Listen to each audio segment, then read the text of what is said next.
देख रहे हैं द हिंद 24 न्यूज और मैं हूं आपके साथ साक्षी निर्वाण। आइए नजर डालते हैं आज की कुछ बड़ी खबरों की ओर। प्रगतिशील समाज पार्टी के प्रदेश अध्यक्ष अजीत सिंह पटेल ने समस्त देशवासियों को महाशिवरात्रि के पर्व पर हार्दिक बधाई एवं शुभकामनाएं दी एवं कुछ दिनों पूर्व हुई घटना के बारे में भी देशवासियों, प्रदेशवासियों और शासन प्रशासन उत्तर प्रदेश के मुख्यमंत्री योगी आदित्यनाथ को अवगत कराया। आइए जानते हैं क्या कहा उन्होंने। नमस्कार, मैं अजीत कुमार पटेल, प्रगतिशील समाज पार्टी प्रदेश अध्यक्ष, आज सभी देशवासियों को इस महाशिवरात्रि के महान पर्व पे सभी को ढेर सारी बधाई और शुभकामनाएं देता हूं। और जैसा कि आप सबको पता है कि आज महाशिवरात्रि के इस शुभ अवसर पर सभी दर्शनार्थी स्नान करते हैं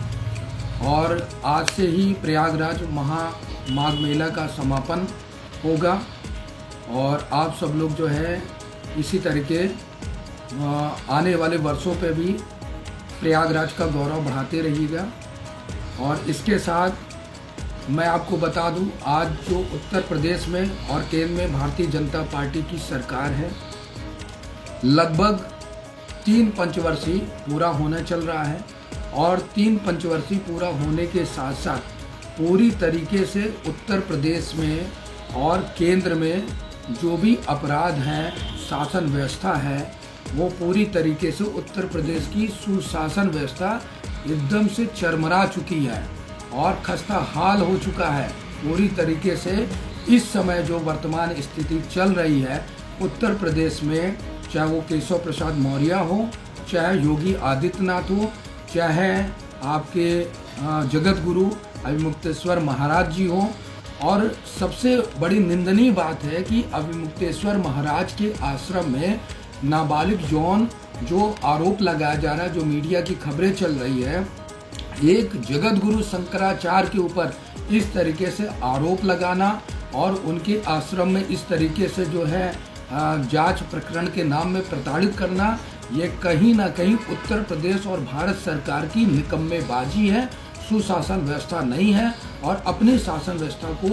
बताने के लिए ये इस तरीके कर रहे हैं। मैं इसका कड़ा निंदा करता हूँ और मैं उत्तर प्रदेश और भारत सरकार को मैं ये कहता हूँ, महान ये जो सनातन संस्कृति है, सभ्यता है, जगत गुरु शंकराचार्य हो, चाहे हमारे जो भी धर्म गुरु हैं, उनके साथ इस तरीके का जो अपराध आप कर रहे हैं, ये कतई बर्दाश्त नहीं है और मैं क्षमा योग्य नहीं मानता हूँ। और पूरे देशवासियों से, भारतवासियों से,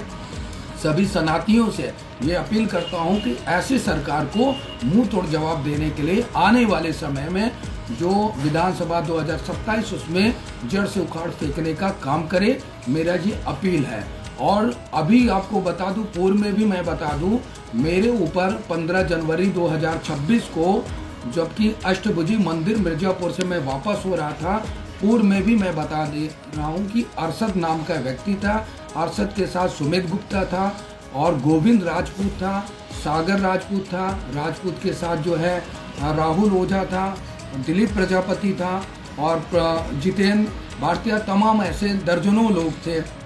जो असलहे के साथ, गाड़ी के साथ मेरा पीछा किए और लगभग 100 की अधिक स्पीड से 15 किलोमीटर पीछा किए। और 112 की पुलिस के बाद जब मैं थाना मेजा पहुंचा और इन दोषियों के विरुद्ध जो है तहरीर दिया, तहरीर देने के बाद पुलिस ने मेरा ना सुनते हुए दोषियों के साथ मिली भगत करते हुए मेरे ही एटीएम से जो है पैसा निकाला गया, मेरे ही परिचितों से जो है ऑनलाइन पैसा राहुल ओझा उसके साथियों ने लिया और कहा कि मैं मुन्ना कुशवाहा, जो कि मेजा थाने का दिवसीय प्रभारी था, 1 लाख रुपए दिया और मेरे से ही, मेरे परिचितों से पैसा मुझे छुड़ाने के नाम पे ले करके और मेरी गाड़ी ग्रैंड विटारा, जबकि 15 जनवरी 2026 से आज तक दोषी अपने घर पे ले जा करके चला रहे हैं, उसका उपयोग कर रहे हैं। और किसी भी तरह की घटना, दुर्घटना, कोई भी आपराधिक हो रहा, इस पे इनको सरकार का तनिक भी भय नहीं है, शासन व्यवस्था का तनिक भी भय नहीं। इस घटना का मैंने पूरा कड़ा विरोध किया, तहरीर दिया। मैं यमुना पार डीसीपी पुलिस आयुक्त को, उपायुक्त को, पुलिस महानिदेशक को, माननीय मुख्यमंत्री को इस घटने के संदर्भ में बता चुका हूं। 1 माह पूरे बीत चुके हैं। दोषियों के ऊपर अब तक न मुकदमा दर्ज हुआ, न मुन्ना कुशवाहा से 1 लाख रुपए मुझे दिलाएगा, न ही दोषियों से मेरी गाड़ी दिलाएगा। और इस घटना से मनबड़ हुए यही सारे अपराधी दिनांक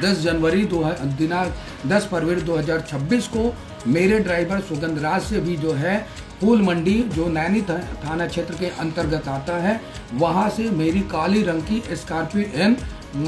स्कॉर्पियन जिसका नंबर UP 70HU 7976 को भी इन लोगों ने छीना। और छीनने के बाद मेरे ही ड्राइवर को मारा पीटा, जबकि वो SC ST है, उसको जाति सूचक गालियां दिया गया।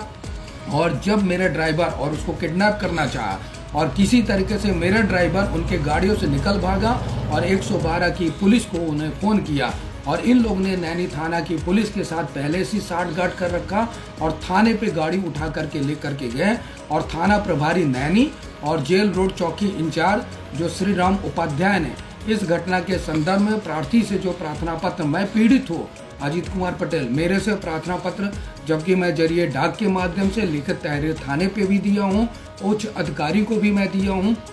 तहरीर देने के बावजूद। और जबकि साच और संकलन की बात जब आती है, जांच की बात आती है, तो घटना के बाद जो राहुल ओझा और अन्य के द्वारा जो मेरे ऊपर आरोप लगाए जाते हैं, मैं उस संदर्भ में जो है मैंने ट्वीट के माध्यम से, डाक के माध्यम से और मिल करके भी अधिकारियों को मैंने बैंक स्टेटमेंट दिया है। उस स्टेटमेंट में स्पष्ट हो जाता है कि राहुल ओझा उनके अन्य साथियों ने सर्वप्रथम मुझसे ही पैसा लिया है,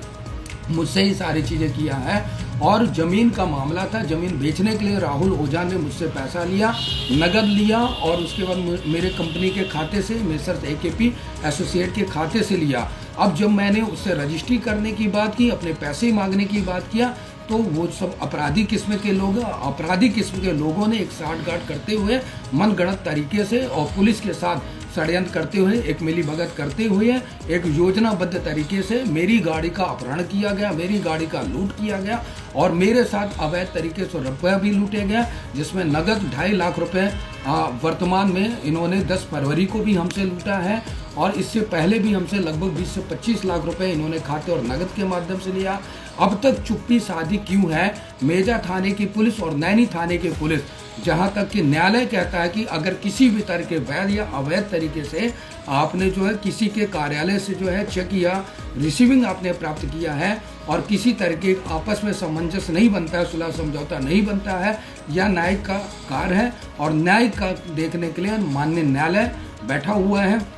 अगर किसी भी तरीके से कोई सहमति नहीं बनता है तो क्या पुलिस प्रशासन ही न्यायालय हो गया है कि अब वो दोषियों के साथ मिली भगत करके पीड़ित को कहता है कि जब तक ये चेक के अमाउंट को आप नहीं दोगे मैं आपकी गाड़ी नहीं दूंगा और आपकी गाड़ी को सीज कर दूंगा। श्री राम उपाध्याय कौन होते हैं जो जेल रोड चौकी इंचार्ज प्रार्थी पीड़ित की गाड़ी को, जबकि लूट डकैती का मुकदमा ना लिख करके दोषियों को एकदम छोड़ते हुए, दोषियों को बरी करते हुए, दोषियों के ऊपर कोई कार्रवाई ना करते हुए पीड़ित की ही गाड़ी को किसी भी तरीके का मुकदमे में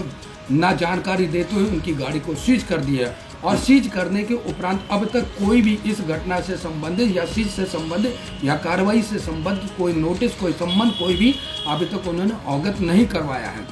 मैं उत्तर प्रदेश सरकार, माननीय मुख्यमंत्री योगी आदित्यनाथ, माननीय डिप्टी CM केशव प्रसाद मौर्य जी, ब्रजेश पाठक जी और तमाम उनके जो भी आला अधिकारी हैं, मंत्रीगण, विधायकगण, सांसदगण, क्षेत्र की जनता, उत्तर प्रदेश की जनता, भारत की जनता, सबसे मैं यह प्रश्न पूछना चाहता हूं, क्या पुलिस प्रशासन ही न्यायालय हो गया है? और यदि न्यायालय हो गया है तो क्या पक्ष और विपक्ष को रखने का समय नहीं दिया जाए? क्या एक ही मिनट में जो है बिना पक्ष विपक्ष, बिना साक्ष्य संकलन किए हुए किसी की गाड़ी को सीज किया जाए, किसी की हत्या करवा दी जाए? और इसी घटना का अभी घटना बीता नहीं था, दिनांक 12 तारीख को भी जो है राहुल ओझा अपने सभी साथियों के साथ, जितेंद्र के साथ और दिलीप प्रजापति जो कि भारतीय जनता पार्टी का चाका मंडल का अपने आप देखते रहिए द हिंदू 24 न्यूज।